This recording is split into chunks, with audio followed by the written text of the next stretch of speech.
they were left. Oh, I believe that. We'll start the, I will, yeah. Okay. We'll start the morning meeting of assessors for the 29th, and I'll turn it over to Courtney. All right, this morning we have to do our annual election of officers. Do we have any nominations for chair? I nominate Bob Everett again. Second. Bob, do you accept that nomination? Yep. Okay. Anybody else interested or nominate anyone else? No? Okay, vote. All those in favor? Thanks. All right, Now you go. all right, Now now, do vice chair. we'll do vice chair. Nominations for vice chair? I'll nominate Michelle. Yep. Okay, I'll second okay, then, motion and seconded for Michelle. Any other people? All those in favor? Okay, oh, there it is. All right, so, a new year, theoretically. We have a new person to the board, which is Mr. Savage, and good to have him here. Thank you, sir. I'll call it. Huh? We're one short of. Yes, we are. Neil Scanlon resigned. We're call to order minutes from last meeting. Any motion on those to approve them? I know you always have something, Michelle, so- Thank you. And I know I've but been we having. need to approve them, get a motion to approve them or disapprove. Motion to approve as presented. Okay, a second? I'll second it. Okay, So discussion discussion? on page 2. So there's 9, other business. The third line, it says, in the town of Bethel. And I know I've been having my eyes worked on, but I think it says hot And, yeah, to proceed going forward. I don't have page 2, I guess. Oh, yeah, I do have page 2. I don't have page 1. Oh, I see what you've done. Never mind. the computer, it's page 3, the Yeah, yeah, computer does it, okay. page 2 of minutes, yeah. So is that it? Page 2. Yeah, pretty much, I mean, down below, we shove a little coal, metal snakes and all, but that's okay.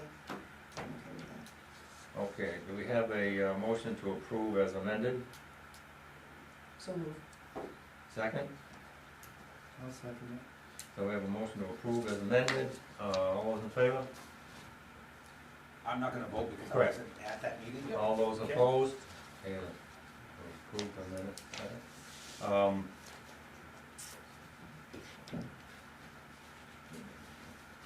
We have Mr. Zachary here. I assume that was because of Natalie. Yeah, it's Zach. It's Zach unless you run. There you go. So, we'll present a personal property tax bill. You have the floor. Thanks for being here. Just so you know a little bit about me, I'm one of the town attorneys at Bernstein Sure. One of my specialties is property tax, personal tax, and I'm actually a trained assessor. I've taken 101 and 102 actually, which are the sort of foundational courses that all assessors nationwide are required to take to be certified. I'm happy to answer any questions you have right off the bat if you have questions about personal property tax, but I'm also happy to sort of give you just a brief overview of a very high level of what your obligations are as a board of assessors. However you want to take it, however you feel would be most helpful to you, I'm happy to do. Anybody have any brothers? I would rather see him give us an overview and then we can ask questions. Yep. Sure. I have here, I just printed out the basic 2 statutes on personal property tax, and maybe hand these around. 602 and 603. So 602 basically says all personal property in the state has got to be taxed to the owner in the town in which the owner resides. 603, the longer statute, is the list of exemptions. So the general rule is all personal property has got to be taxed. 603 says, okay, here's some carve-outs from that general rule. Personal property is help me out here. Livestock, grain, jewelry, furniture, motor vehicles. You're talking the exception, I'm talking yeah, Yep. things that are not, correct. um, Personal property. personal, right, and then there's the Betty exemption, which is business equipment. So, except for those things, all personal property has gotta be taxed. That's the state law, it's set by the legislature, and personal property is sort of, it's the, I'm trying to think of a not an appropriate analogy. It's the annoying sort of add-on to real property, right? It's sort of difficult to find, it can be difficult to identify, it can be difficult to assess, but there's a general requirement that all municipalities go through the motions, at least make an effort to identify it, tax it as of April 1st, and collect against it. No town, nobody other than the state legislature has the legal power to create carve-outs other than what's already in the law. The sort of risk in, let me back up. We represent a lot of towns, and taxing personal property is always a real pain for most of those municipalities. And I know more than one town which has said, just not gonna do this. This is such a heavy lift for such a small return. We're just not going to do it. I totally hear that. I totally understand the practical rationale about why that's difficult and why nobody wants to do it. I'm not here to tell you about sort of the practical implications. I'm here to give you the legal overview, and the legal overview, the risk from the legal perspective is the town receives state aid, revenue sharing. That's based on a formula that is in part calculated through what the town is collecting, what the town is assessing and collecting property taxes and personal property taxes. If the state says, okay, well, not just Bethel, but any town, if the state says, all right, well, you're not actually assessing and collecting its personal property tax. So the revenue by which we're sending money back to you is off. And we think that we're sending too much money back to you because you're not collecting personal property tax. Then you sort of get crosswise with Maine Revenue Services, then you get crosswise with the state. That can be difficult because the state can then say, well, we're gonna decrease revenue sharing until you start, pulling your sort of fair share in terms of personal property taxes. And that can get you started on a path that is difficult to get off of or unwind.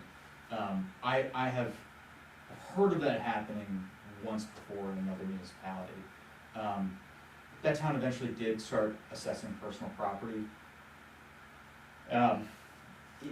It was at the end of sort of an expensive and drawn-out process that I don't think benefited the town. I'm happy to answer general questions about personal property tax. Happy to sort of address the, do we have to collect it? What are the practical legal implications of collecting it or not collecting it? It's a very, very high-level review of the law there.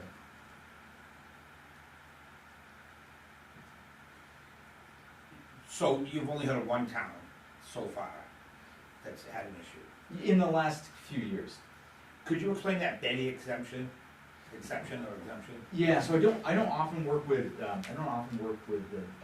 Betty issues, but essentially business equipment that's used in further into the business. Yeah, business equipment that was put in the state after 2007. Yeah.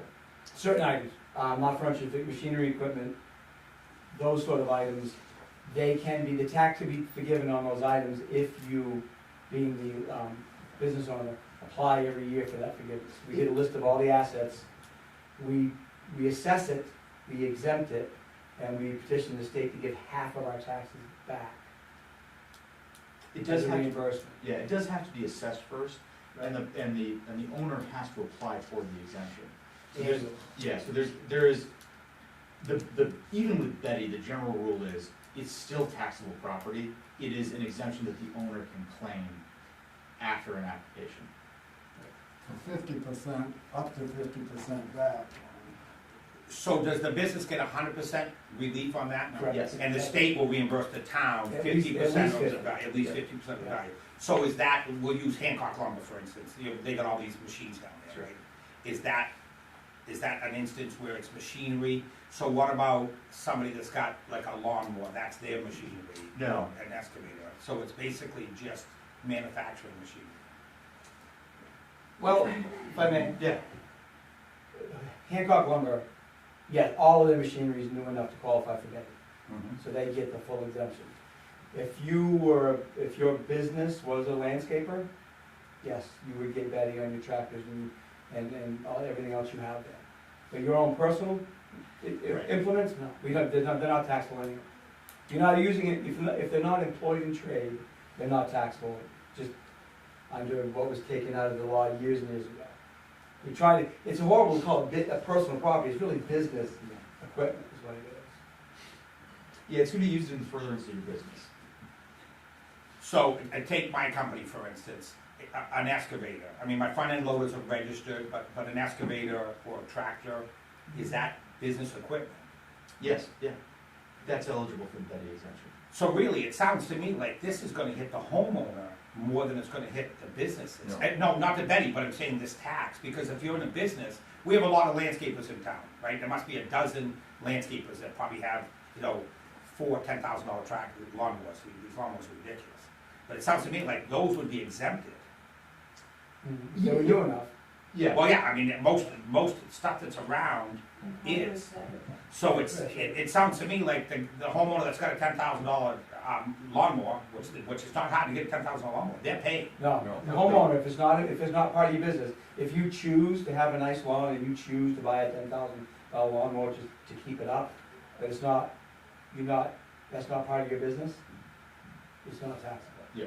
Just like your TV, your couch, your refrigerator is not taxable. So if the business is, for the equipment they're using to run their business, if it's business equipment, that's not being taxed, right? Through the exemption, if they apply for the exemption. So what are we really going after? I mean, give me some examples of what the personal property tax that would actually qualify. Well, you'd be surprised the number of businesses that don't actually apply for the Betty exemption. And it is on the business it is on the owner to apply for the exemption. And so, like, whether that's fair or not is a different question. But if Hancock Lumber, I'm sure they do every year, right? They've got people looking at this. But if they didn't apply, that's not an insignificant chunk, that's not an insignificant assessment or chunk of revenue from that personal property.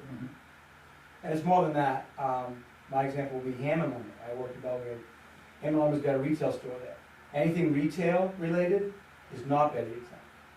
You pay the tax. So let's use the food store right down here. The way I read this, their shelves, every year they'd be paying on their shelving, their coolers, right? Refrigeration. Everything is not stock and trade.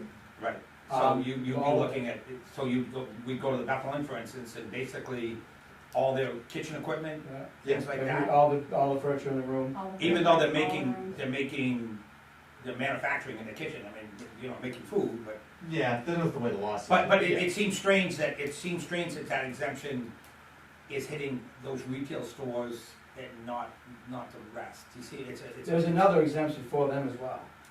You don't qualify for BETE, I didn't want to get into the weeds as far, but it is BETR, Business Equipment Reimbursement Program, where these items that we mentioned that don't qualify for Betty, or any older item that was put in service after '98, before '07, it's a reimbursement program to the taxpayer. You pay the tax on the, so take up here, the Bethel Inn will pay tax on all of their retail, and then they petition the state to get the tax back from the state as a reimbursement. But they pay the town first, and then they get a check back from the state. So the town's made whole on that sort of personal property. And then Betty is a 50% reimbursement. So there's something pretty, almost everything out there. But we have to assess it first. Yeah, I mean, the philosophy or policy behind the law is everything should be taxable. And then because of policy, certain things should be exempt, but it's often on, almost always on, the owner of either the personal property, or real property, to come forward and ask for an exemption and to apply for it and to obtain it. Because the law says, well, look, the background here, the standard default is it's taxable. And so we're not gonna sort of, we the state, we the town, we the taxing entity, whatever, are not gonna do your legwork for you. You owner have gotta come forward and actually affirmatively ask for this. Whether those policies make sense about what exemptions apply to whom and what types of property, you know, that's a question for the legislature. So how would this affect the average non-business taxpayer? What in their home, or what would they pay? Nothing. So if they've got a computer at their house, a lawnmower, a snow blower, Nope. this says campers, but it sounds like if a camper is registered, it does- Excise. it's excise. Anything excise is also exempt. But if somebody has a camper that they don't register, Yeah, we could. Good. It would be, Right. it would be subject to tax. Discovering it, and that's a whole other issue, discovering it and actually putting a value on it. The only time we would assess a camper would be if we go to a lot, and the only thing on that lot's camper, that's their camp, it's a camp. They took the plates off, they haven't excised it since they moved it up there 5 years ago. It's taxable. That's real estate too. We could, but it can be taxed as real estate. We And would add it to real real estate, estate. you know, we're talking two things here, real estate and personal property. And the big thing with personal property, I finally got my head wrapped around it, is you got commercial and non-commercial. Back down, if you start looking at the original laws, poll tax, we even paid poll tax, inventory tax, they done away with that, and eventually, correct me if I'm right on this, Natalie, one of the exemptions is non-commercial. An exemption is I don't understand. Well, at some point, they modified the law that said we're not Correct, gonna go yep, after that's right. non-commercial Yep. from this point forward. There's more damn, they take a law and they keep putting exemptions in it, so it kinda complicates it, and you gotta read it right through, and I by no means have got it 100% in my head. But it's a complex issue. It tickled me, your reaction, and his reaction. When you bring up personal property, everybody snaps the shift, and they got this uneasy look and the smile come over your face. You know you're about to open a can of worms, there's an elephant in the room, it's a very unpopular subject. Yeah, I mean, it's not well named, and there are a lot of exemptions, there's sort of a lot to wade through, but that's why you hire really qualified assessors agents. And what they say, and I'm going to quote him, we'll go after what you tell us to go after. He's not, and correct me if I'm wrong, he's not saying that you really should collect this. He's saying it's up to you guys to direct me what you want me to do. Am I correct in saying that? My outlook on these sort of things is that this board has the authority. When we have an issue like this, I let you know what the statute says, like he did. But I also, what we haven't done yet is let you know what the ramifications are if you don't. You know, I can tell you what the law says, you guys decide as a board what you wanna do, and I'll say, okay, because of that decision, this is our risk. And what he mentioned earlier, the part that I wanna add to, we talked about it in our last meeting, and Ron, you wasn't here. So, the state does give us revenue sharing and state aid education. Every town gets it, and it's based on a formula that is this long, and what they do is it's called the state valuation. The state will put, in their eyes, a full value on every town in the state. They don't go to every house and then do the inspections that we do, but like he said, they take our assessment database to begin with, and they take our assessment ratio against the most recent selling prices, and they take our numbers and they escalate them up or down based on what our values are compared to the marketplace. And they come up with a value for the town of Bethel. And we're 300 some odd million, we work. yeah, whatever, yes. The state put, their numbers are a little bit different than ours, they're a little antiquated by about 2 years of data. But the idea is whatever Bethel's number is, that determines how much Bethel pays for education, for the school, and the county tax. And your relationship to the other towns in the county, your other towns in your school, RSU, determines what your percentage is. So when you don't assess personal property, remember me, I said this before, if you don't assess the personal property, the way the state will lean you towards wanting to do it, they will say, okay, the town of Bethel should have I think it's 5 million. The state auditor, the town of Bethel should have about $5 million of personal property assessment in it, based on other towns of this size. Therefore, collect it or don't collect it, they don't, it's not their jurisdiction to tell you to or not to. The way you get hurt is they put $5 million on your state valuation, whether you collect it or not. That's how they reduce the revenue sharing, and your school subsidy gets tweaked that way. So under our current structure, if there was 5 million, let's say there was 5 million, and there was no exemptions, what would that be a taxable value to the town? We looked this up. What's the rate's 12? 12.24. So you're talking 60,000. 60,000 bucks, right? So around 60 grand, right? Right. And then that's without exemptions, so it's 60 grand, but then we've gotta pay your company to go look at all this and process this. In other words, all that personal property needs to be evaluated, correct? Well, in all fairness, if you went for the personal property guide, it would be like a revaluation of personal property, like a revaluation of real estate. Right. It would be put up to competitive bid, but somebody would be paid to do it. Right, and that would cost approximately how much money? We don't do just personal property revals, but it'll be, we probably have, there should be a couple hundred accounts here. It'll be. But you would never catch all of it the first year. That's It's correct. like when you go fishing, you never catch all the fish. It would be, you would be a gradual process, quite honestly. Right. So- But I mean, to bring in 60,000 and then we have to process it, right, we have to pay to find out what's out there, right? So if we're Well- spending 20, 30, 40 grand to No, find out that's not what's how out it's gonna there. work. You send out, I'm sorry, you do your job, I'm gonna be quiet. Well, I'm gonna quote you again. You said sometimes it costs dollars to collect stamps. That's correct. And that was pretty much the town manager that we had that initiated this originally. And by the way, we've had several town managers, maybe 3, since this was initiated of not collecting.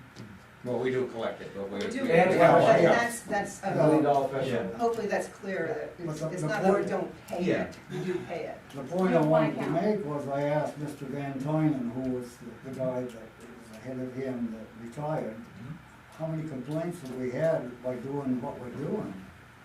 And he takes his time in answering, he genuinely thought a minute. Why, he says, none. Well, you're not gonna have people complain because they don't have to pay. I need to weigh in on this. First of all, Yeah, you're arguing about not doing something that the law says you're supposed to do. Well, we're just following the legislature's, God, It's not a examples, guideline. because so- when they don't wanna do anything, they just don't do it. Right, but if you're not allowed to create an exemption. You are not allowed to create an exemption, and you've essentially created an illegal exemption. Are we allowed to set a threshold? Yeah. So the town currently has a threshold. Yeah. And it's been, just from my education, it's been in place how many years, 16? And you weren't allowed to do that then. That's just from a legal perspective, in my mind, it's worse than not collecting. It's worse than saying we're just not gonna go after personal property. Because it shifts the personal property tax burden to the one account that you do have, in some ways. If I may, I'm not an assessor, but mass assessing, it's data driven, it's science, but it's a rough science. You're never gonna get 100% accuracy in the assessments. The same is true with personal property. I mean, am I Right, Yeah. absolutely. So there is a material or practical difference between saying, we're not gonna create any sort of special exemptions, we are going to go after all the personal property, we're gonna instruct our assessor's agent to go after all the personal property, and we're gonna let them do their job.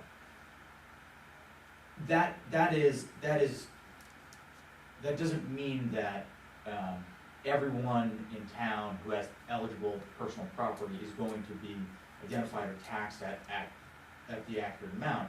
It just means that the assessors, that you as the board have satisfied your legal obligation to instruct your assessor's agent to do what you are required to do, which is identify, assess, and then tax collector collects against personal property. There's no legal distinction but there's a practical difference, right, saying, okay, we're not gonna create this exemption, we're gonna do what we're required to do. Whatever happens as the assessor's agent goes out and does that is sort of a different story.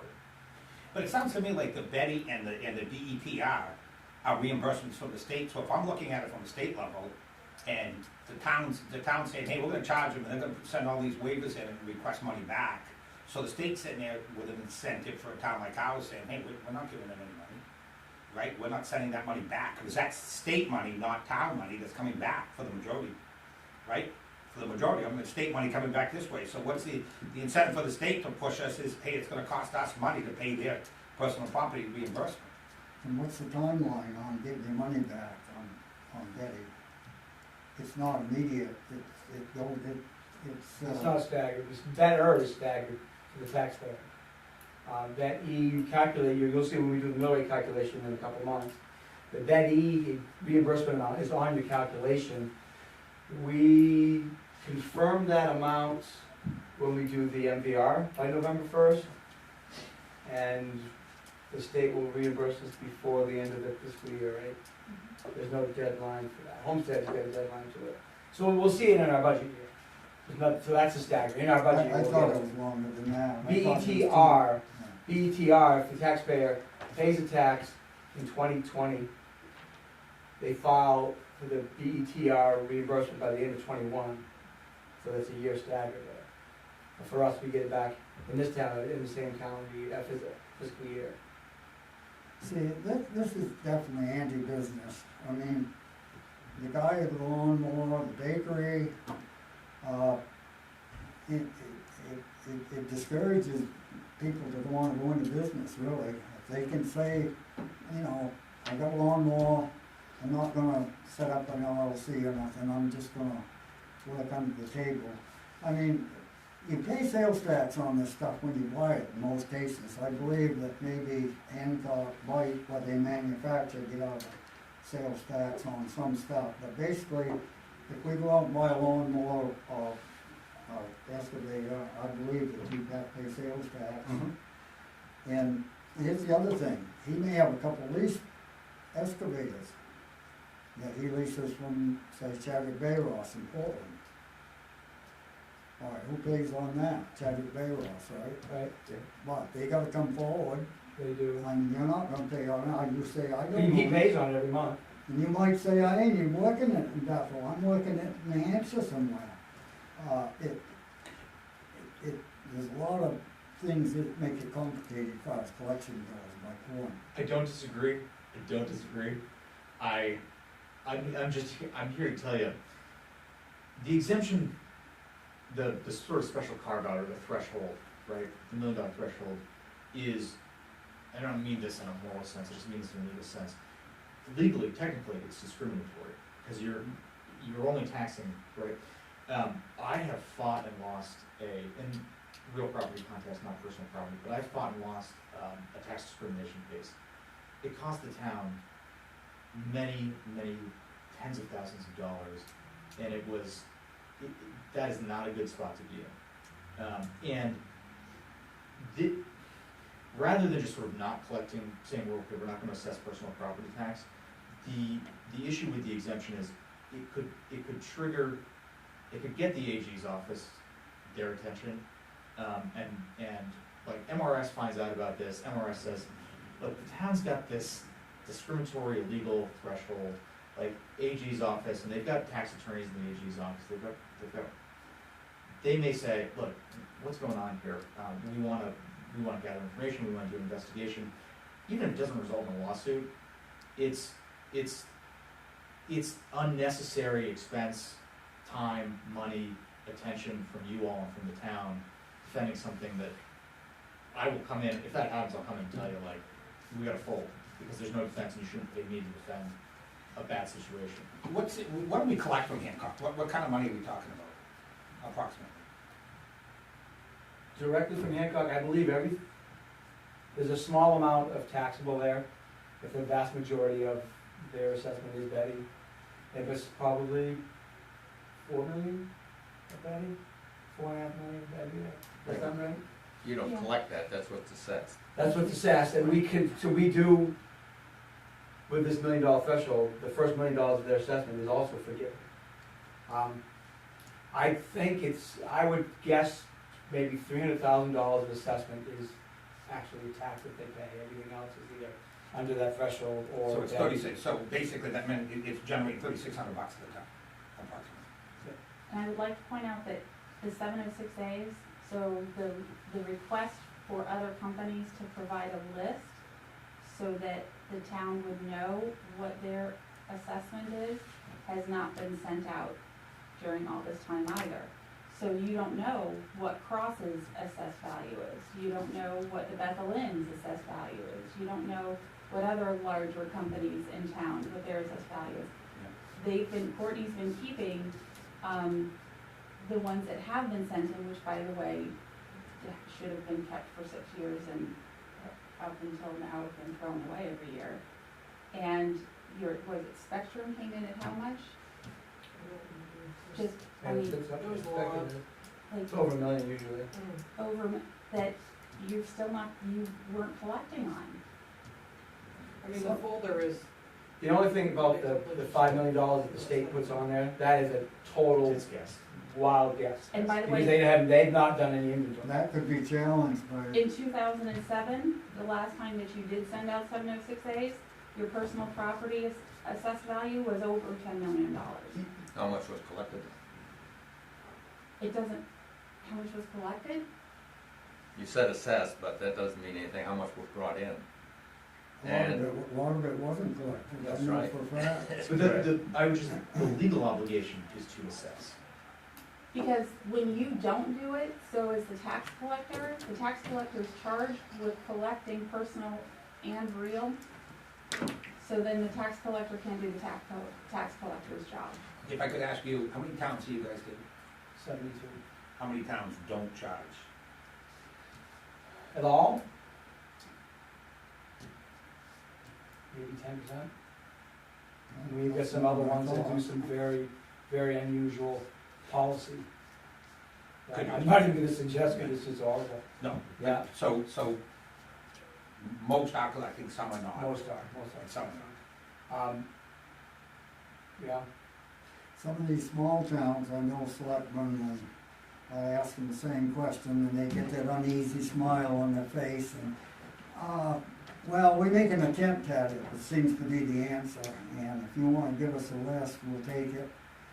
But I says, well, is that about the extent of it? And, yeah, because it costs them too much. And you can't attach, this is the thing with personal property, I mean, real estate, you can go after it, catch it, and collect it reasonably by putting liens on, or the town takes it, and you've got some teeth to collect. All you can do is go UCC or whatever, and liens can go on for years. UCC only keeps them for 5 years now, and you've got to renew again after that. And this surprises me with the UCC, you don't even have to have a signature. I could attach your lawnmower, you wouldn't even know about it. So to me, that's not a real good. Can I ask a question? Would you send 706As outside of a revale?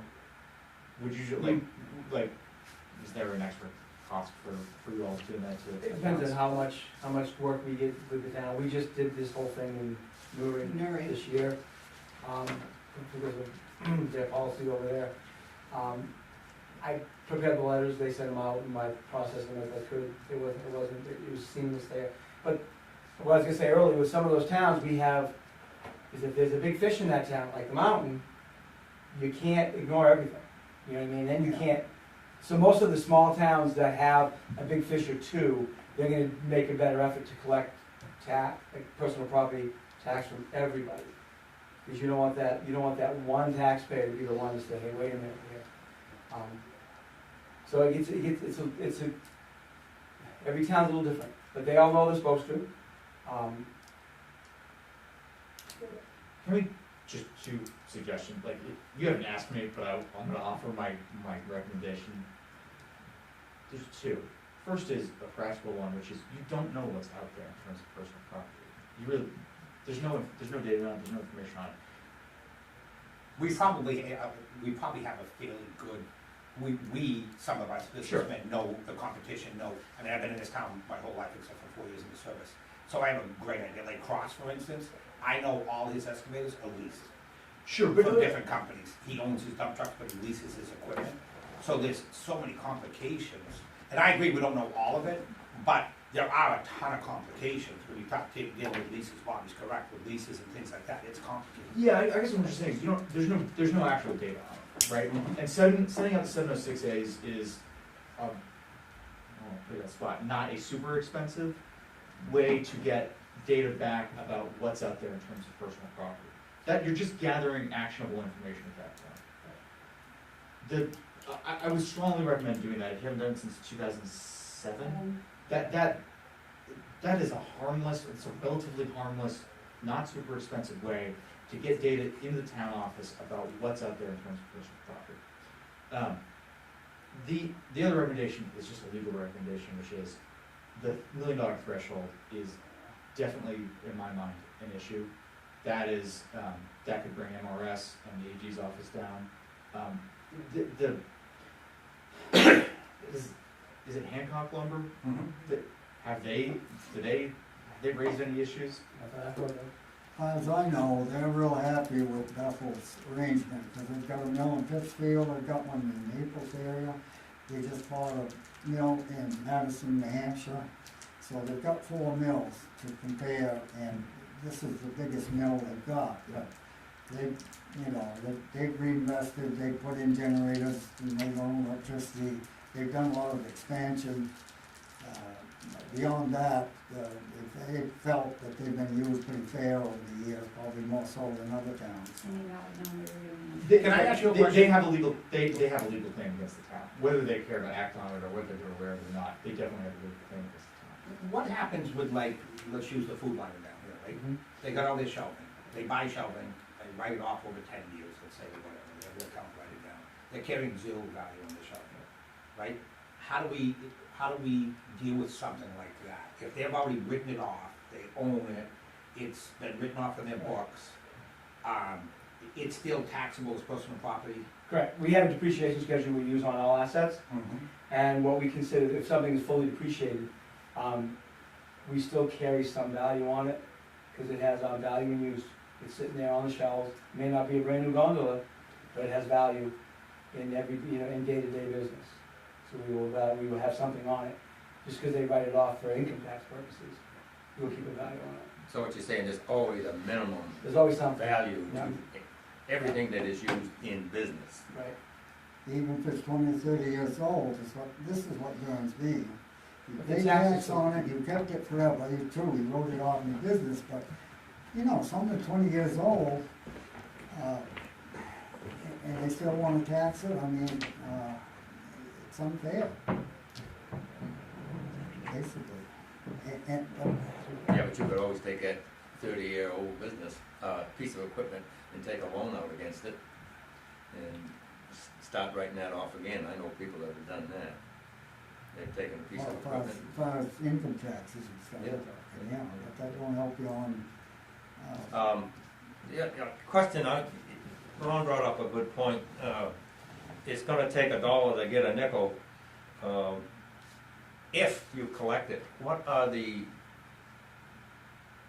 success rates of these other towns that do put out the 706 and do put out bills for personal property tax, their ratio of expenditures as to collections?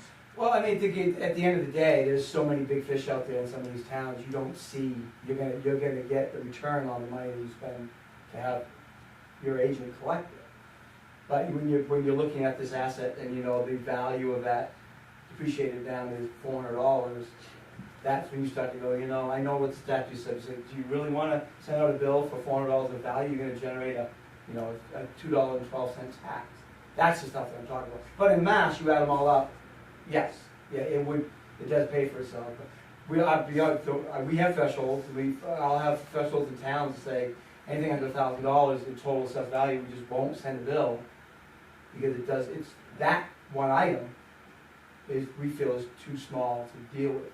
But that's not by practical terms, it's not legal either. It's no different than $1 million threshold, but just try to be reasonable at our approach. Yeah, there's no threshold's legally defensible. There's a point though at which, this is what I mean when I say, there's a difference between saying, okay, we're gonna follow the law and we're gonna instruct our assessor's agent, send out 706As, and we're gonna send out bills. There's a difference between sort of saying, we're gonna follow the law and what happens as a practical result, right? Like, you may not send out bills against, you know, $1,000 assessed pieces of personal property. Okay. I mean, I'm not as a lawyer condoning that, but I'm saying there is a practical actionable difference between that and $1 million threshold. Kind of like don't ask, don't tell, but one guy told me years ago, he says, I'm not gonna do a 706, you think I'm stupid, he says. And I looked him in the eye and I said, I guess you've got, so that being said, what can the town do? I mean, the town, if there's no bill, you can't arrest him. You can say, well, I believe you've got something left going after, and you as an individual would approach us and say, well, what do you want to do? Do you want to spend the time and money to go after this guy and see what, I mean, you've got more work you can do now without trying to make work, that's for sure. The 706A law is amended a few years ago, puts a lot more teeth in it.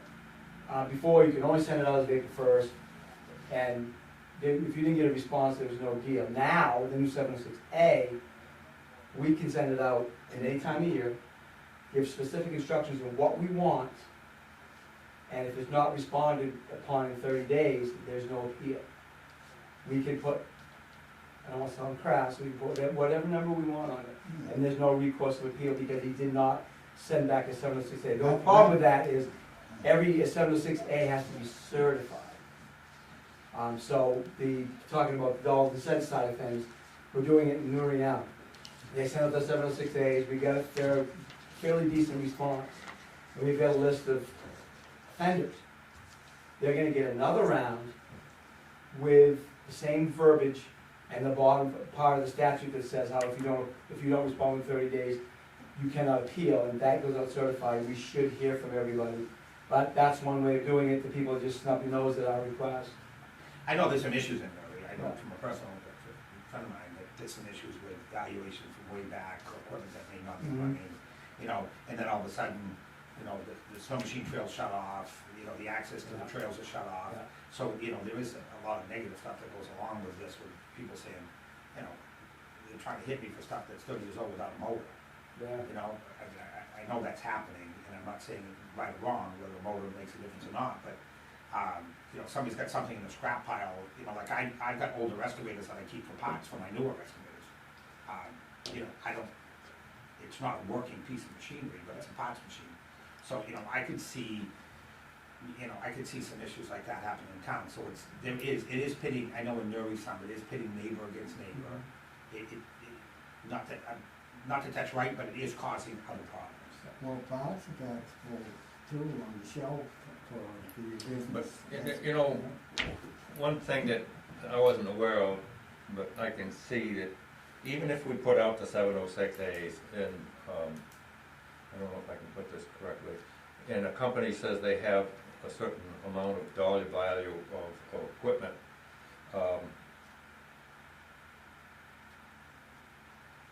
it's up to them to get their professional equipment in the Betty program to get reimbursed.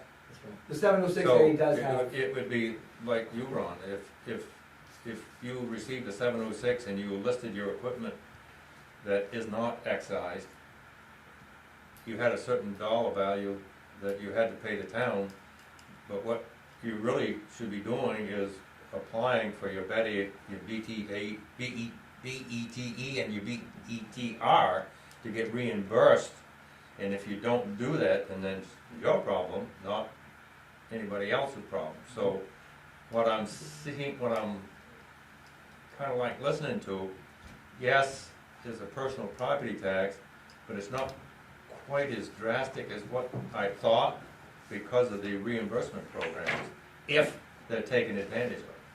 I don't disagree with that. Yeah. And we make them aware when we send out that 706. Part of the verbiage is, these two plans are available to you.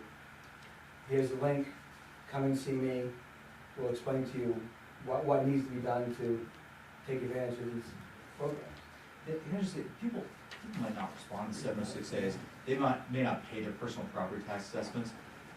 Those are all issues, but there's steps 2, 3, 4, 5, and 6. And the first step is actually sending out information requests to get enough, the appropriate information about what's in town.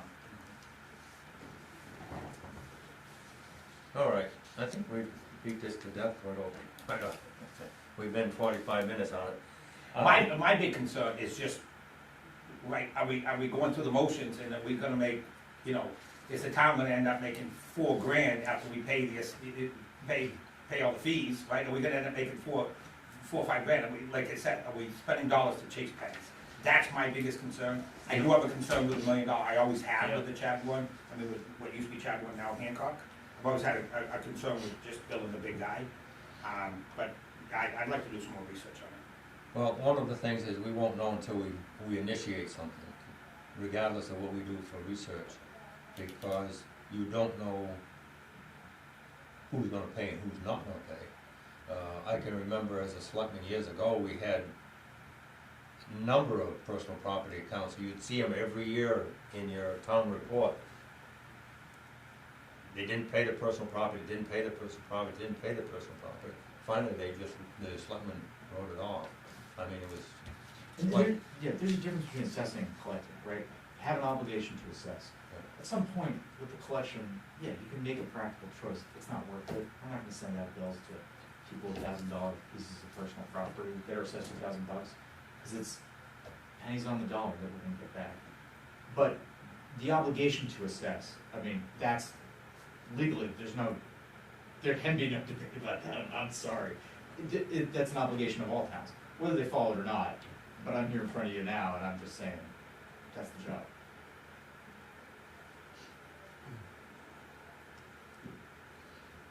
okay,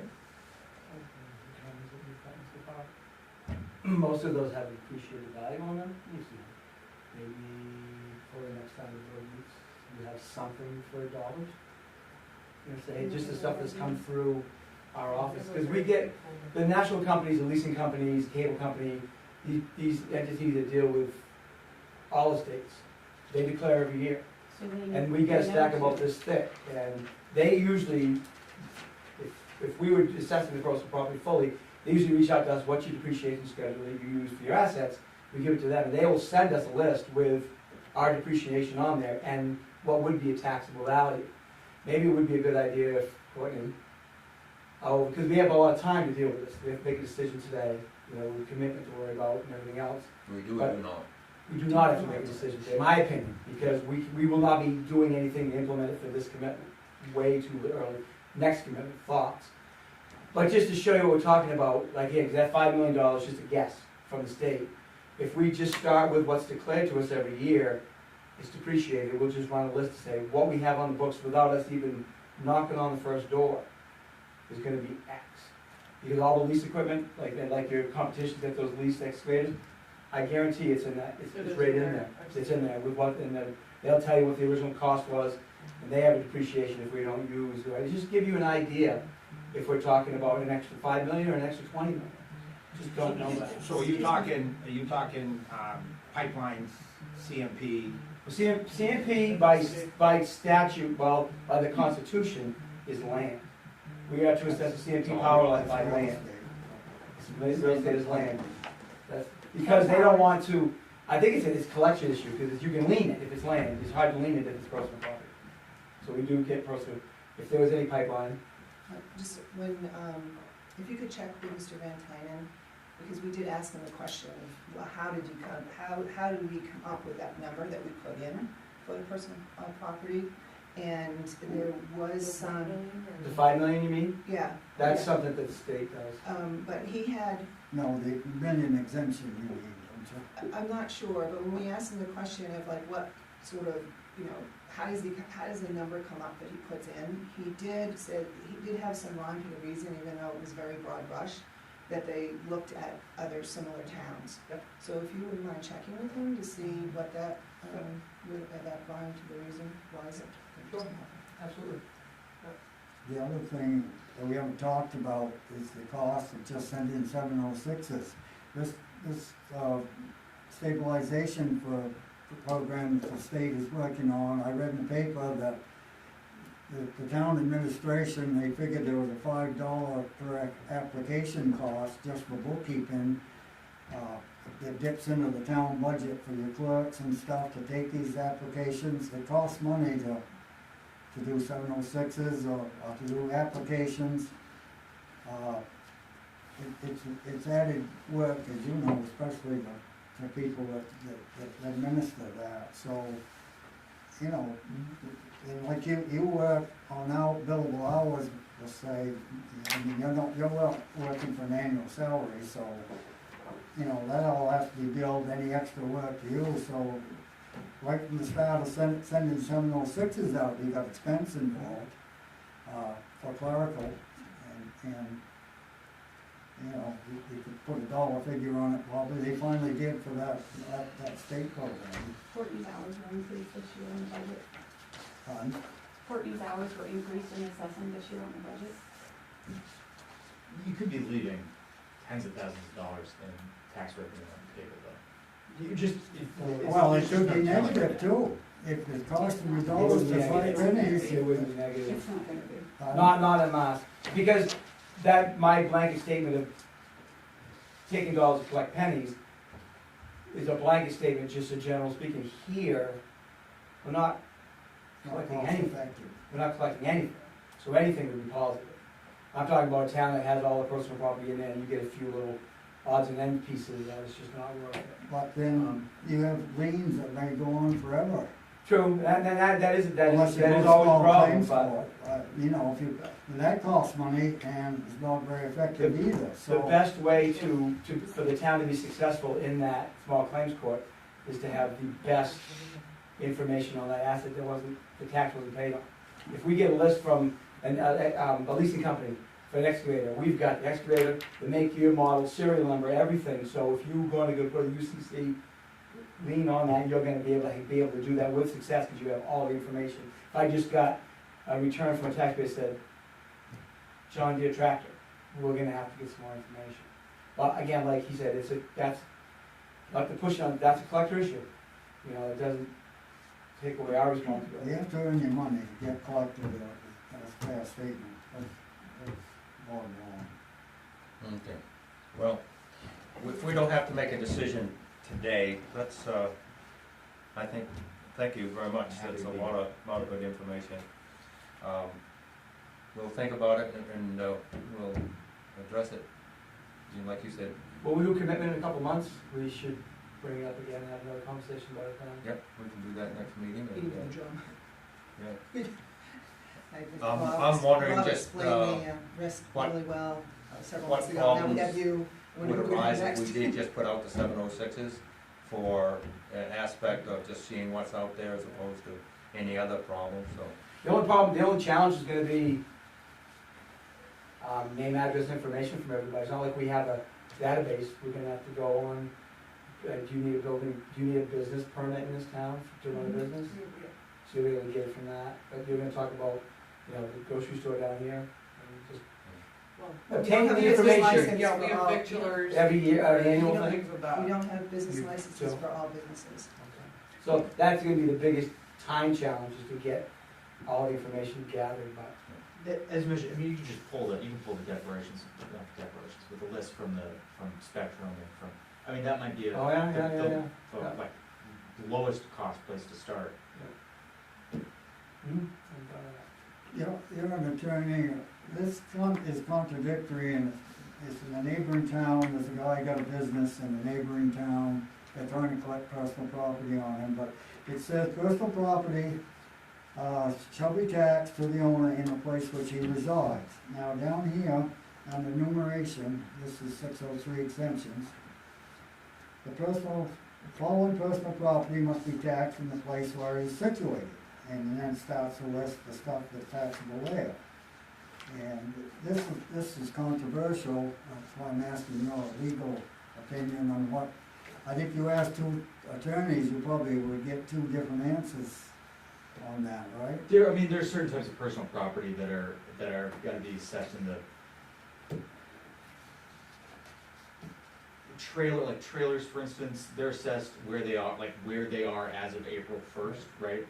Not necessarily where, like, if you got a trailer on the road, Well, Like you're that's, talking office that's, trailer, box trailer. Yes. that's, Right. a logger. yeah. Off yeah, trailer, well, box no, trailer. actually, like a logger, like a, yeah, like an 18-wheeler, like a, I had this case in, Baileyville. That's. What, you mean that's- tractor trailer trailer? Yeah, That's where the business reside. yes, But that's but excise. it's, No, you don't pay excise on a trailer. No. You don't? You just pay trailer, you pay $25, $6 but not, plate fee, that's it. You pay a license fee. Yeah, that's different. Oh, Excise is always based on the value of something, that's why our car, a trailer fee, my boat trailer, that 18-wheeler trailer is the same price. It's not on value, it's on use, let's say. Now, an airplane, we have a pilot friend, he takes it right out of the country April first. So it's not- Airplane pays an excise to higher up than this town. Just like the cell tower antennas, we can't collect tax on those, they pay an excise to the state. So a logger's whole other equipment, Oh, no matter where his equipment is on April first, his taxes where he's living, because that's presumably where his business is, right? Yes, If his yeah. office is his home, sure, his login equipment is going to be taxed to where his office is, his home office Yes. is. But if it's a business, like a business office, then the personal property is going to be taxed to wherever the business office is, like it's on Main Street here in Bethel, but he lives in Newbury. that's right. Just like Walgreens, you know, Walgreens is out of state, and all the Walgreens in all these towns are assessed locally. That's the idea, to answer the question for you, 602A, that's the general rule. okay. yeah. 603 is the exceptions. Yeah. So everything falls under 2, except for what's under 3. And I think it's pretty clear, and the way those two things are written. You have to remember, this is all done because back in the early 70s, when they amended all these new comprehensive property tax laws, and they was exempting all these different entities, these towns said to the legislature, wait a minute, you're killing us here. Every time you give an exemption to somebody, everybody else has to pay extra tax burden on them. And they, in the Constitution, state Constitution, it says we will reimburse the town at a minimum of 50% of all new exemptions. And you've probably fought cases over what's considered a new exemption. Veterans exemption back in the 70s was $4,000. That covered your entire household. Now they're only $6,000 because the difference between $4,000 and $6,000 exemption is considered new, and that's what we get reimbursed on. Homestead exemption, that's why they tinker it with every year. We get at least 50. It's all new exemption.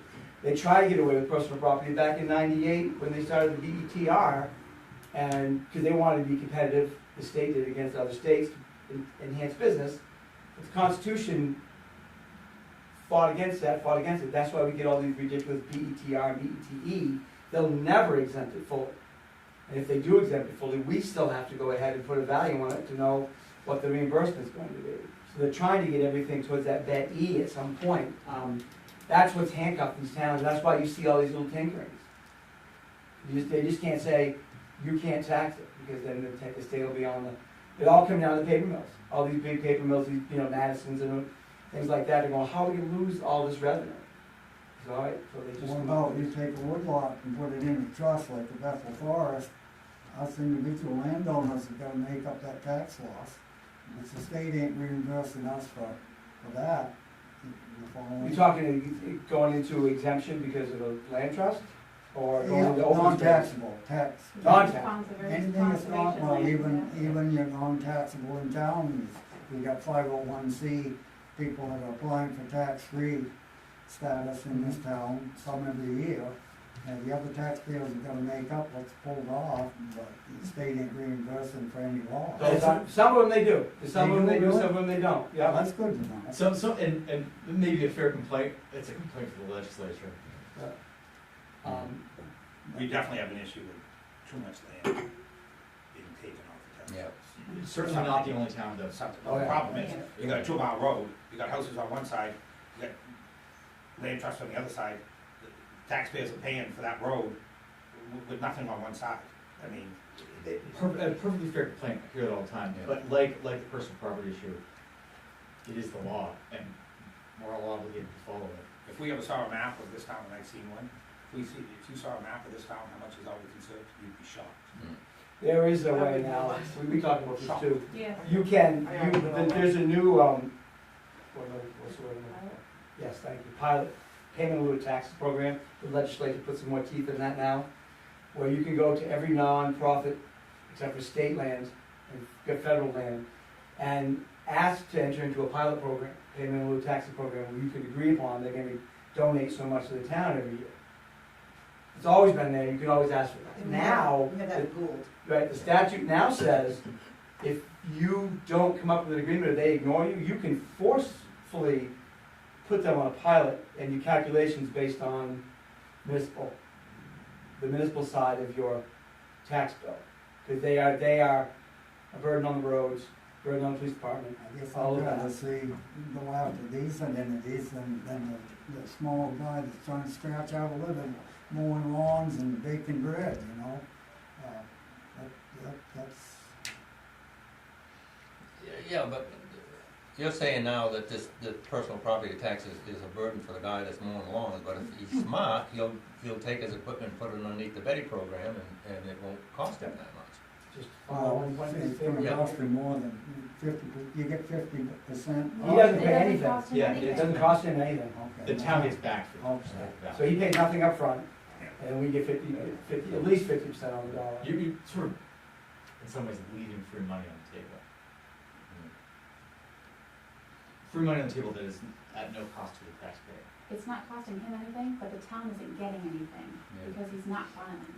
I would like more information on the nonprofit thing as well, if we could, Oh, the pilot? if we could get that, because we have a lot. I mean, I was co-chairman of the budget committee years ago, and, you know, we looked at Gould Academy, and they wouldn't even cover it. They wouldn't even cover it. Trash. What they were paying us back then, I I'm think so it was used to 20 the grand, same they wouldn't people. even cover Yeah, it. I know. We do the sidewalks, we do the water, we do the sewer, we do a lot of that. That's a, Agreed. A lot. Yeah, I think the, I think the question about the pilot, I think it's, double check this, but it's a decision of the select board, not the board of assessors, but we can double check the law about that. Well, we have But it's getting to the point that it keeps going. I mean, They keep- on- But But it's it's always always something, I see it's it. always something that I see the it in board the of budget, assessors, so- as far as the pilot, could give a recommendation to the board of Absolutely selectmen. could, absolutely, Yeah, and, and we'd be in charge of coming up with what it would be, I'm assuming, because it's gonna be a value-based thing. It could be, if they don't enter into the pilot, it could be a value-based issue. I mean, it's to their benefit. All right. Oh, absolutely, yeah. I don't wanna cut anybody off short, but we've been Okay. over an hour on this. Yeah. I appreciate you coming down, you I'll have presented to- a lot of good information. I think we need to look at this next meeting. We'll bring this up, and you're gonna give us some information. Yep. And, we'll move on, so. You want me off Is the there clock? one I of can you go. probably go in a little? Yeah, thank you very much. I'm happy to, thank you all. Yeah. Thank you very much. Yeah, Yeah. stop charging, I'll just sit the rest of the meeting. So, Nice to meet you all. Thank you. Nice to meet you. Nice meeting you. Yeah, I'll come. that sounds pretty interesting. Good. all right, It takes lots of Let's, time, but I'm very warm. Kind of for Rob, I mean, you went through all this at the last meeting, so we didn't I know, I totally invite him. understand. No, I know. And Okay. I think it's good, because it's just, you Yeah, hear it from somebody else. yeah, it's fine. yeah, Just so I put just an initial didn't, draft his name. Rob. Doesn't bother me, but, So- Are you gonna recommend that we Yeah, just so get May. yeah, well, I can So I- ask him. Because I just wanna say- Shall or may. it felt a little bit of brow beating, Yeah. I just have to say. Yeah. So I didn't wanna No, I offend didn't you, take it because that you way went at through all. all this, I Not thought a you problem. explained no, the it's risks good, as because well. he so. gave out some good information, I think, and, you No know, problem. you two are business people, but you know, the small guy that's running these lawnmowers or whatever you bring up, even Glidden down there, for the, he should have all of his equipment, shelving and everything in the Betty program to get compensated. Well, remember, there's certain things that don't qualify. Well, yes. We can go for the other, that are, Yeah. one of the two programs, Yeah, give him everything. we'll give him everything, and it's up to the taxpayer to do that, not anybody else. Now, where the taxpayer get that information is something different, so I don't know. Yeah. All right, let's move on. Homestead applications. Before we start those, because when I suggested to the board that we do these ongoing, just instead of having a big lot to do them all at once. The detail I didn't give to Courtney was, this is the time of year that we won't do them, because the applications in front of you are after April 1st. Correct. So you can consider them, but they're not gonna, we're just gonna put them on the shelf and put them in after commitment. So what Or you could just wait. what's your recommendation? We just, We can do, I would just wait, because we should deal with commitment time this year. So Mostly after because one of September- them, we're gonna have to deny right now, because as of April 1st, it was in an LLC, and it won't be next year, so we'll just table those for a later meeting, okay. save some time that we spent talking to the I think lawyer. we should have a motion on that. Anybody wanna make a motion that we table these until? But before we do that, just a recognition that the Alma Preston Merrill one is a stabilization form and not a homestead. That's correct. So, Oh, okay. so pull that one out. I'm not sure, does he get put in for December 1st this year? Is that what? Yeah, I he have won't, people already turning them in for Okay. this year, I'm probably just gonna slow them around for it. and we don't know, well, we can mention that quickly, if anybody can help, that won't be around very much longer. Yeah, I'd appreciate an update on that. Yeah, unfortunately. So, do we have a motion for? I haven't had one yet. I move that the 3 homestead applications that we've received get acted on at the time that we do the commitment. Yep. At the time after we do the commitment. Have a second? I'll second it with some discussion. Probably we ought to be meeting at least once a month rather than sometimes as much as 3 months. I don't know which would address that. Well, we're supposed to meet twice a month, I think, huh? Well, Yeah, so, I would agree once a month. at least. I'm fine. But that's, we can pick that up later on. Let's deal with these here for now. that would, you know, instead of having to. We're gonna table these until later. It won't cost the taxpayer any money. It's just These a are for commitment next time, it's a year. timeframe. Yeah, that's Yeah, fine. That's the fine. applications aren't timely for Yeah. consideration this year, so it's fine. Okay, So, we have a motion and a second, and, all those in favor? Okay, all those opposed? All right, so those are taken care of. Oh, okay. Homestead application? that was just the attachment, that's why it's on there twice. That's all in the phone. So there's nothing to do there? It's in with number 4, so just move on to number 5. Oh, okay, all right. Do we have to do anything with the Preston Merrill one? No, Like Michelle no, said, okay. no. All right, item 5, which is tax growth supplement. Yeah, tree growth, that particular property, has to be removed from tree growth. They built a house on it, and they transferred some land around, and the lot that they transferred to put the house on, it caused a tree growth penalty. I let them know. They get 2 pieces there, a big piece that qualifies for tree growth is big enough, and this small adjacent piece, which was also included in their tree growth. So what prompted the penalty was the building permit and the new house that's there. That's what the penalty's for. That's Grover Hill. Yes, yeah, the violation of the tree growth for change of use to that building. I reached out to these guys ahead of time because the records that were kept up until now wasn't, I won't say they were ambiguous, but they weren't perfectly spot on. But I can prove that the assessment of that lot has been in tree growth for years and years and years. I heard back from Patrick and Thomas. They said, no, that's not tree growth. So I'm gonna talk to them later today. They need to prove to me that they pulled it out. They may have taken it out, paid a penalty in the past, and we didn't change our records. That's our issue, not their issue. But I wanted to put it on the docket because if they cannot produce any evidence, which I asked them to draw off by today, they had not. I'm gonna call them today. I don't wanna wait another couple months before we meet again to get the supplemental started.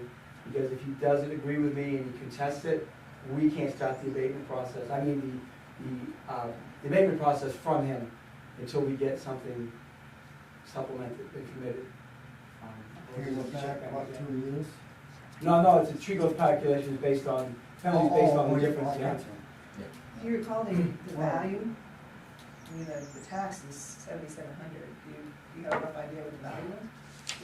Well, 7,700 would be 20% of the value difference between in tree growth and other tree growth. So it's a 30-something thousand dollar house lot against an acre of tree growth, which is maybe a couple $100. So we take the difference between what it should be assessed at, give them credit for what it was assessed at, and the penalty, the percentage of the difference of those two numbers. That's where the 77 comes from. Calculated for how many years? No, that's a one-time tax. That's a tax amount that you pay. Well, I would think from the time the house was built there till present, they should factor in it. It's a fairly new house, right? I mean, Yeah, it's new this It's under year. construction. It's new this year. Yeah. No, the change of use creates a penalty instantly, and the penalty's based on the tree growth penalties are based on two different ways. You figure out back taxes plus interest, or you take what the house should be assessed at, or what the land should be assessed at, you credit them for what it was assessed at, you take that number, and there's a percentage applied to that difference based on how long it's been in tree growth. The longer it's been, the lesser the amount. The statute says whichever's greater, and 99.99% of the time, the calculation that I did to get the $7,700 tax penalty is the greater of the two. Doesn't matter how long it's been, house has been, or anything like that. It's just a very straight mathematical formula. And he says it wasn't in tree growth, so I will give him the opportunity to provide, prove to me that we may have dropped the ball and he took it out years ago.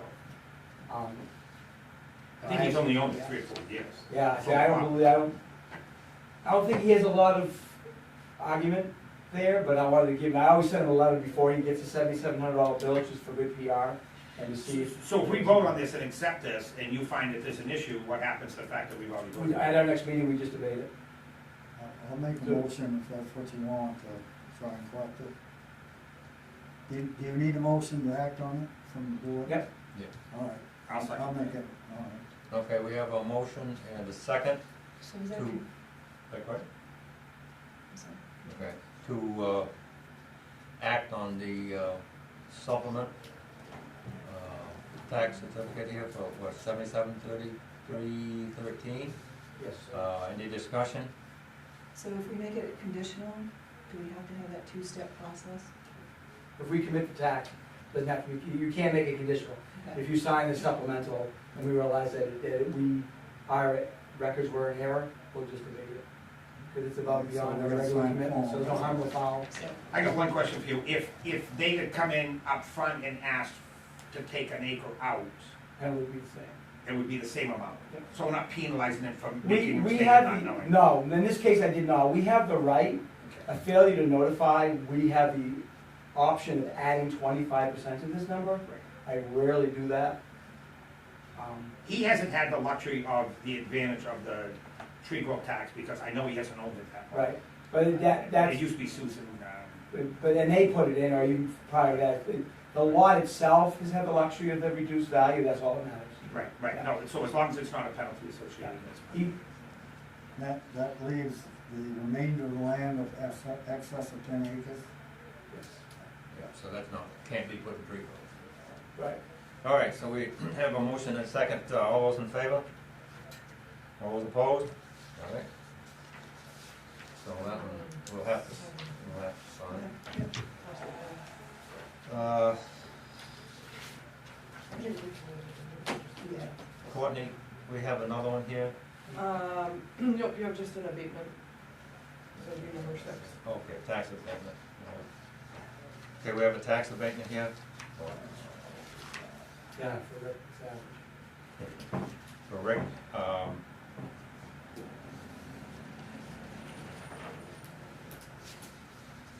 So what happened was, last year when Bill and his men went out to pick up Rick's house or check on the progress of Rick's house, they called it complete. And that it was far, far, far from complete, and Rick did his due diligence to prove that it was not complete. I did verify that with Joelle, who was the code officer, or she made an inspection of the property, to live up to his claim that it was basically half done. So the abatement was for the overvaluation of the house, which is now done, I believe. so we're abating taxes for what now? But it would be 2022 tax year, 2022. Yeah. Okay. $2,804.18. So we need a motion on that? So moved. Paul? Second it. Okay. I'm not gonna vote on As that. I say, so we have a motion and a second to abate taxes in the amount of, what, we're looking at $2,804 and 18 cents. Any more conversation? So the value, is this the value that it was reduced to, or was That's that the reduced differential? by. That's the value we're conceding. Okay, so that's the And difference. that value times the million is creates the abated tax. And we found this out, because we sent the tax bill to the taxpayer, and He came they, in and he, contested so that's it. how we discovered it, Correct. okay. All right, all those in favor? All those opposed? So it's 3 yes and 1 abstain. Yep, that's it. All right. Okay, so I'll send both of those around to have signed. Where I'm staying, I still sign? You would not sign. No.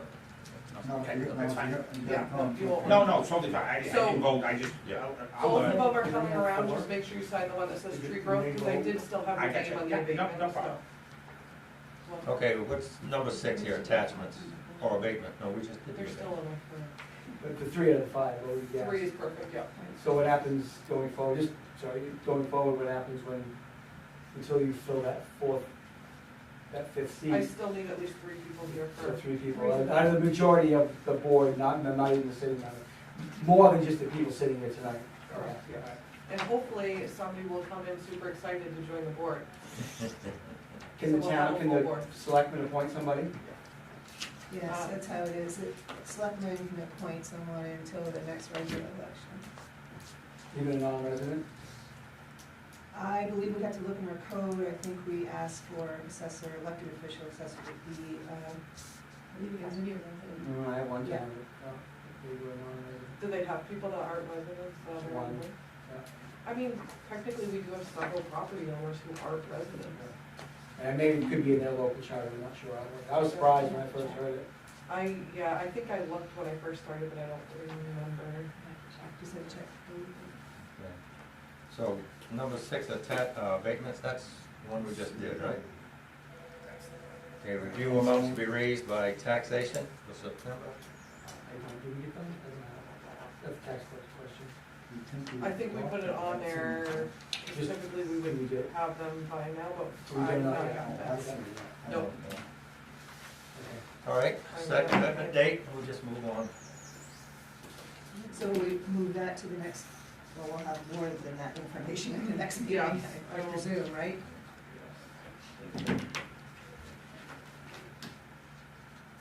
Okay, what's the calendar? Okay, number 8, we'll set commitment date.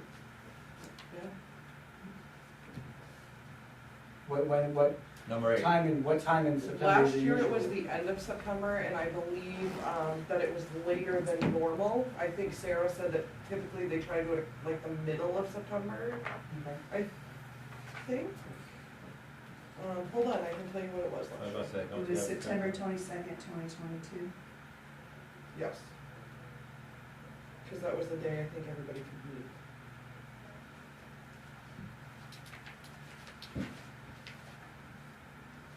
I'm wide open as far as we'll be.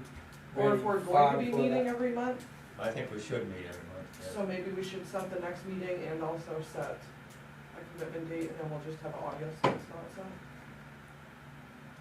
Say that again. June, right?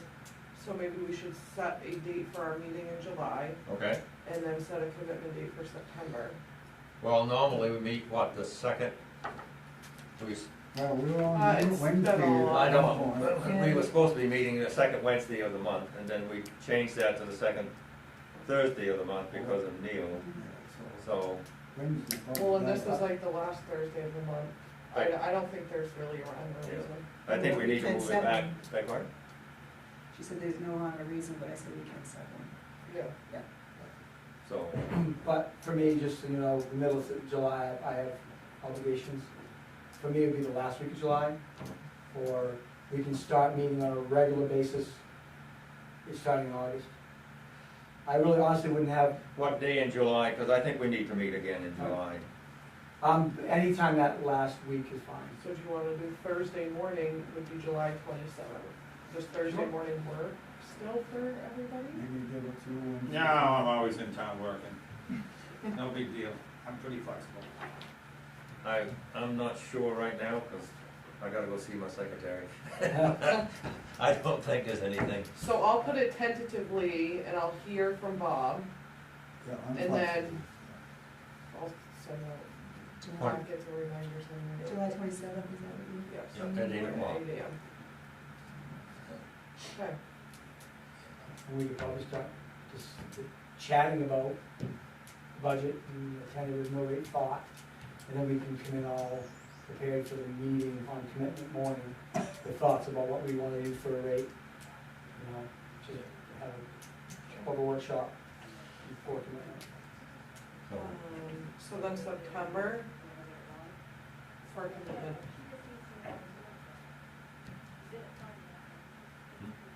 Well, if they shoot for the same time every month, that would take care of. the So next month September. is off because Rob has obligations, so would you guys like to do the second Thursday or second Wednesday? Can you do Wednesdays if they don't do Yeah. Thursdays? well, Yeah, you we can talk- do whatever, I'm like, talking as about long as I know commitment ahead date of in time. September. Oh, I'd like to do the second Wednesday of September at 8 o'clock if we could. Wednesdays would work better. I would work. Wednesdays would work better. If that's all right? Cause there'll be some follow-up, if you work, you know, we do Wednesday, Thursday. Yeah, We'll follow up, and we have- meeting days are slower than non-meeting days, if that makes sense. Second Wednesdays of the month, Right.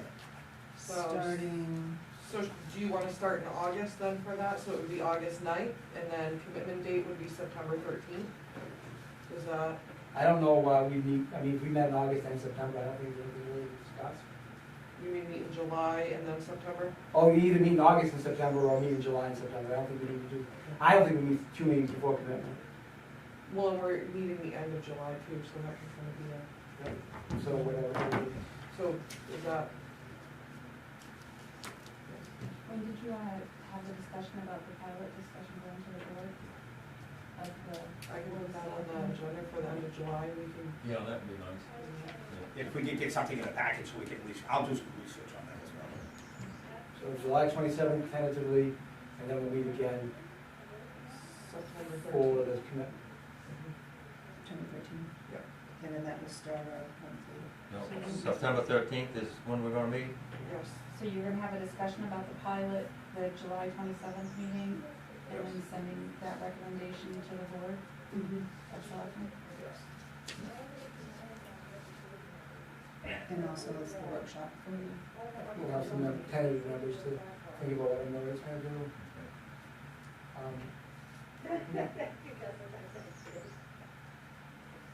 And all the issues that Trio software had with the stabilization, I've gone through, well, me and my guys, we've gone through about 6 or 7 commitments so far. So that kind of washed out now. Trio had some problems with their updates, acknowledging the stabilization tax compared to a regular tax. But that's all taken care of now. So by the time we commit, most of the state would have gone through all the hiccups, so we'll be in good shape.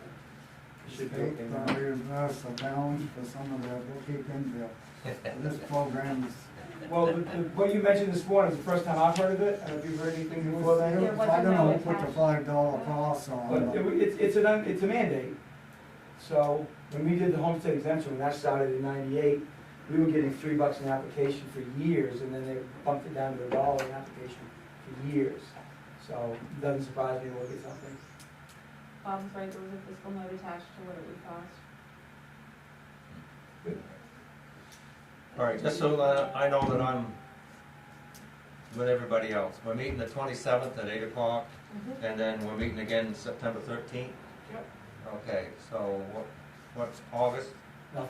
Whatever. I don't think there's enough work for us to meet twice before commitment. Okay. And in July, we're gonna have a workshop on the pilot program. Now, that's an acronym, so How do you- Payment in lieu of taxes. Payment in, okay, With, also with an emphasis of the preparation for the commitment.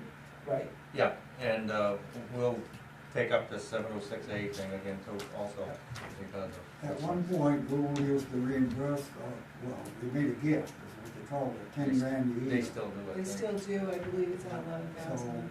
They did not the past 2 years. I sent a letter. They didn't pay it? No, but I sent a letter and they were very apologetic, and then they sent a. Well, here. So they're caught up. Yeah. Good.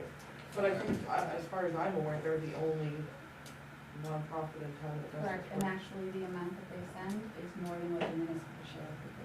That's great. That's what we're encouraging. Yeah. A lot of these properties that are, these land trusts and things like that, they're exempt. They would qualify for open space. The maximum deduction you can get in open space, and a lot of those land trusts will make donations at that same level. What they would be, what their tax burden would be in open space. It had to do with them. But It's some- astonishing how much I know. it's getting scary because, you know, as a builder developer, they keep saying protecting from development, and we're gonna protect it from developers. Well, people, we need more revenue, and building houses and doing subdivisions is more revenue. And they're putting a big burden on this town. We're smack dab in it. Mm. Can't be too many towns that get hit as bad as we are. But we're getting smashed.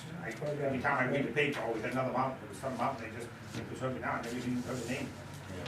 And some of these programs are in tree growth, and guy called me the other day, he says, they're cutting wood over there. I said, well, it's in tree growth, the trust can cut wood. Well, All right. what I have three gets me on that questions. is just briefly, what gets me on that is forever is a long time, right? Yeah. It should be a 25 or 50 year years. look back. Yeah. Forever's a long time. Look what happened to the water district land. If the water district could have sold that land, they could have paid for that new infrastructure. Instead, they had to donate to the state. Forever's a long time. I have 4 quick questions. All right. The first one is, going back to the last meeting, we gave a conditional approval to Robert Hastings' 290 application because they had a mismatch. Can you confirm that? I did talk to him just recently, actually. His homestead, he has 2 buildings that essentially are on the same property, I guess. He will be receiving his LD 290 on the property that has his homestead where he resides. The other building, I believe, is vacant.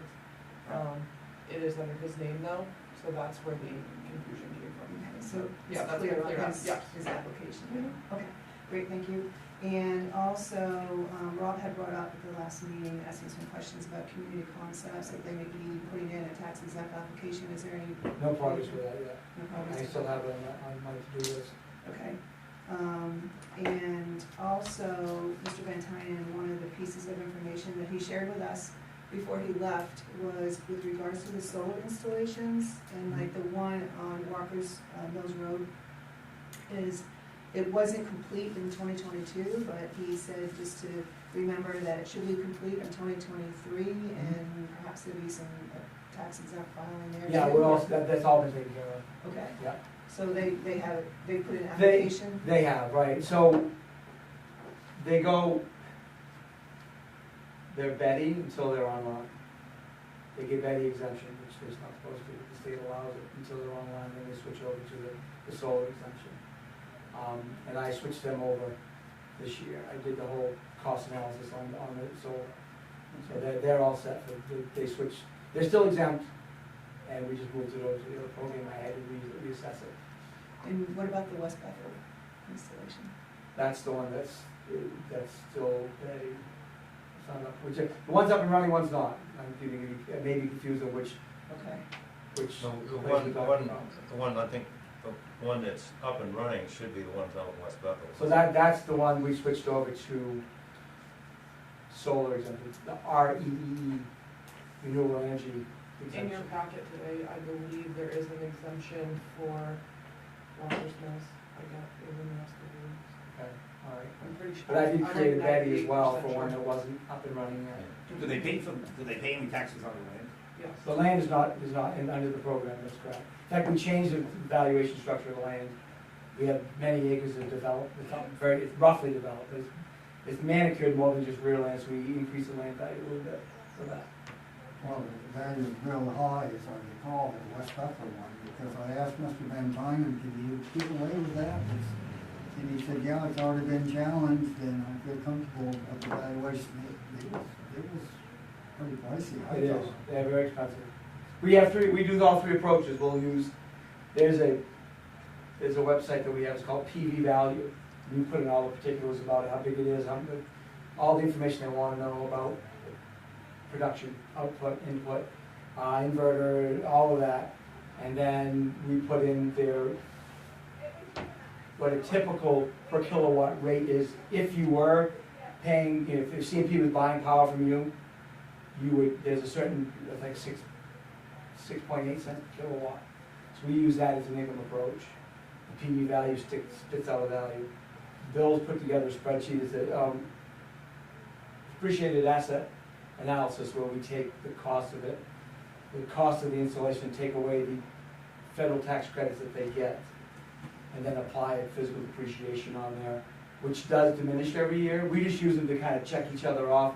I like to use the PV value because it puts that, it's basically income driven, which is what this property's for, and it keeps a constant value on it through the life of the installation, unlike the depreciated value, we actually knock the value down every year. So we usually go with the PV value.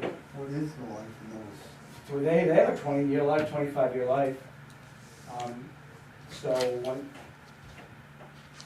they would, again, I may have it, the sites I now have a better understanding in my mind, I just look at the numbers. Great, great. One's in REE, the other one's now qualified for Betty. Betty law says that any renewable energy assets are not part of Betty, but the state realized that they made a boo-boo when they put the law together, that you're exempt when you're running, but you're not eligible for the exemption before you're up and running, before you're producing any income. So they all of a sudden allowed it into the Betty program the last couple of years.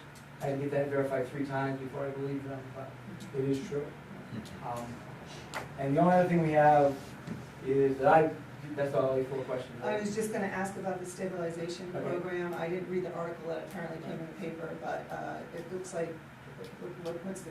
Well, the latest, and if you've read anything else, please speak up. The latest that I saw, I got an email from somebody who was in front of the taxation committee.